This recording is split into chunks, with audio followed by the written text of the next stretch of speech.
ગુજરાત સરકારના chief secretary એમ.કે. દાસે મહત્વની સૂચના આપી છે। રવિવારને લઈ સૂચના છે કે સરકારી અને ખાનગી બંને ઓઇલ કંપનીઓના ડેપો ચાલુ રહેશે। લોકોને તકલીફ ન પડે તે માટે આ સૂચના આપવામાં આવી। પેટ્રોલ ડીઝલની સમસ્યા ન થાય તે માટે આ નિર્ણય લેવામાં આવ્યો છે।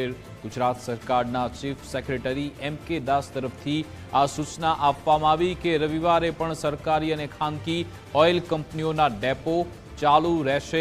લોકોને તકલીફ ન પડે તે માટે આ સૂચના રાજ્યના ચીફ સેક્રેટરી તરફથી આપવામાં આવી છે।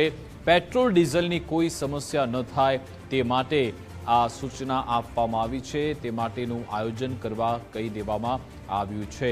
તો રાજ્યમાં પેટ્રોલ ડીઝલની કોઈ અછત ન થાય, કોઈ એવો ખોટો કેઓસ ન થાય એ માટે આ સૂચના આપવામાં આવી છે રાજ્યના ચીફ સેક્રેટરી તરફથી।